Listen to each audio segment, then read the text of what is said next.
Bapak, Ibu, Saudara sekalian, salam sejahtera dalam Tuhan Yesus Kristus. Pembatasan sosial yang kita hadapi pada masa pandemi jangan digunakan sebagai alasan untuk kita tidak lagi melakukan pelayanan kepada Tuhan dan sesama. Kalau kita sungguh-sungguh mengasihi Tuhan dan sesama, kita harus terus giat melayani Tuhan sesuai dengan karunia-karunia pelayanan yang dipercayakan kepada kita dengan cara-cara yang kreatif. Dalam Roma pasal 12 ayat 11-12, Rasul Paulus menasihatkan, janganlah hendaknya kerajinanmu kendor, biarlah rohmu menyala-nyala dan layanilah Tuhan.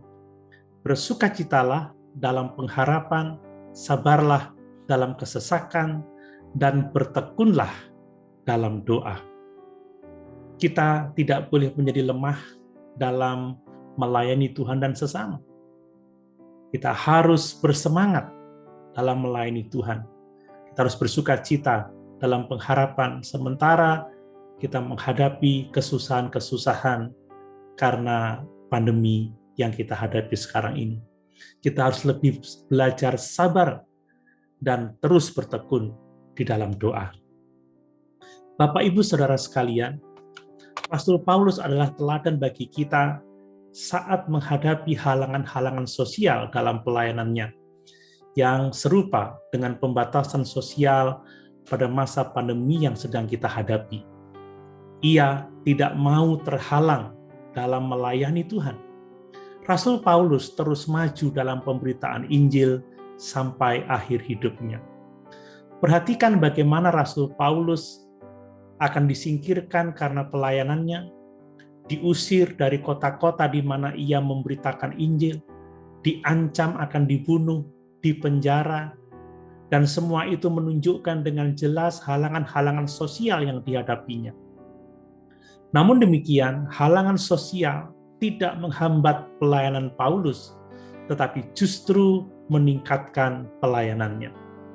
Dalam Filipi pasal 1 ayat 12-14, Rasul Paulus menuliskan, "Aku menghendaki saudara-saudara supaya kamu tahu bahwa apa yang terjadi atasku ini justru telah menyebabkan kemajuan Injil, sehingga telah jelas bagi seluruh istana dan semua orang lain bahwa aku dipenjarakan karena Kristus.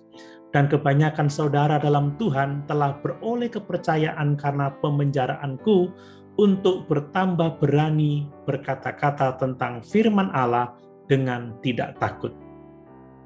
Ketika Paulus dipenjara, dia tidak menjadi lemah, tetapi semakin giat dalam pemberitaan Injil.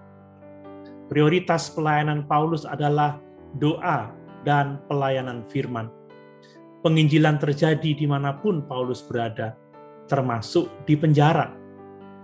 Selama dalam penjara, kepada jemaat yang didirikannya, Paulus terus-menerus menulis surat, menguraikan doktrin yang benar, menyingkapkan doktrin-doktrin yang sesat, dan mengajarkan jemaat bagaimana hidup dalam kesalehan. Pelayanan Paulus tidak dibatasi oleh pembatasan sosial. Sebaliknya, melalui pembatasan sosial yang dihadapinya, dia bekerja dengan luar biasa, sehingga sekarang ini kita memiliki pengajaran, nasihat, peringatan, dan doanya di dalam Alkitab seperti halnya dimiliki gereja selama 2000 tahun. Dan semua itu dicapai Rasul Paulus dengan komitmennya pada doa dan pelayanan firman. Jemaat yang dikasihi Tuhan, bagaimana dengan kita? Dengan semua media sosial yang kita miliki saat ini, kita memiliki peluang besar dan tanggung jawab untuk meningkatkan pelayanan kita pada masa pembatasan sosial karena pandemi COVID-19. Seperti Rasul Paulus, mari kita memanfaatkan dengan kreatif pembatasan sosial sekarang ini untuk kemuliaan Tuhan dan kebaikan gerejanya. Selama harus tinggal di rumah, tingkatkan doa, pelayanan firman untuk keluarga, dan dukung gereja dalam pelayanan doa dan firman melalui media sosial yang ada dengan apa yang dapat saudara lakukan. Dengan bergandeng tangan, kita dapat terus berkarya dengan lebih baik lagi sampai Tuhan datang kembali. Haleluya. Tuhan Yesus memberkati.